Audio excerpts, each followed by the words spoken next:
So in order to make some progress in this, in determining this age distribution, let's introduce some basic definitions. Let's define age first of all. So we'll let theta be the age, and that will have SI units of seconds, and let t be the real time. Sorry, that's also seconds. And so t we can think of as a variable that relates more to the environment. So at what time are we looking at this reactor? So that's t there. And then theta we think of as being related more to the individuals in this population. So what's the age of this particle as compared with the other ones? So theta, more the individuals, t is about the environment or the population itself. And of course these two variables are related. We can say that the age theta is equal to the real time t minus the entry time t naught. So each particle has entered this reactor at a specific time, so we can define that to be t naught. And so this equation relates to a single particle. So this is all about one particle. And that one particle will enter the reactor at time t naught.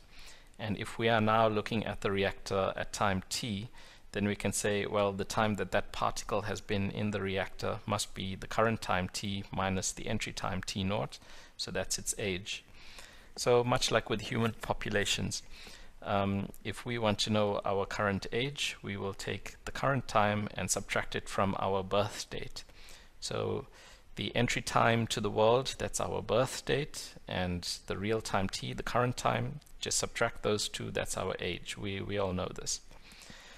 So everything is getting older at the rate of 1 second per second, and that's what that equation is basically saying to us. So those are the basic definitions. Those are the variables behind the distribution that we are seeking. So the next thing to define for ourselves is the distribution itself. And that's going to be an implicit definition. So we'll define it as follows. So we'll say let I of theta be such that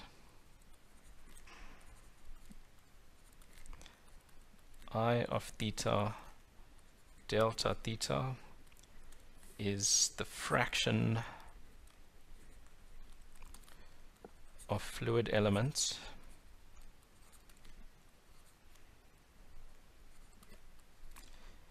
in the space in age range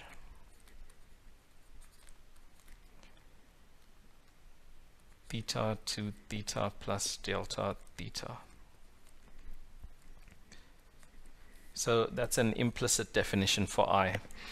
So we don't know how to construct this function as yet. We are just saying let this function be such that when we perform this operation, that we will get this fraction, the fraction of fluid elements in this specific age range. And actually more correctly, we should say this operation is more like an integration. So more correctly, we can say let I of theta be such that the integral from age theta 1 to age theta 2 of I of theta be the fraction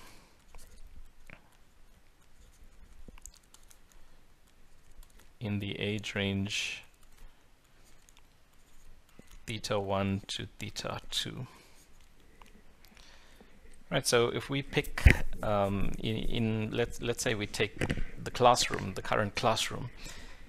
If we have 100 people in our classroom and we were to ask how many people are in the age range 20 years to 20.5 years, then maybe we'd end up with 20 people in the classroom. So that would be an example of how we can use this I of theta. So in this case, that would equal I at 20, right? We could write it this way, I at 20 times 0,5. So I would have to be a function such that if we took its value at 20 and multiplied by 0.5, we would get 20 people. So in the classroom, perhaps the age distribution looks like this. If this is number of people and this is age, it might be something like this, and then in the range 20 to 20.5, we might have 20 people in there. So integrating under that gives us the number of people. Slightly different to here. Here we are saying fraction. So that's our distribution, the internal age distribution. And we can also define what we can call an exit age distribution. So we can also say, now let E of theta be such that E of theta delta theta is the fraction of the population having age in range theta to theta plus delta theta, and in this case at the exit point from the space.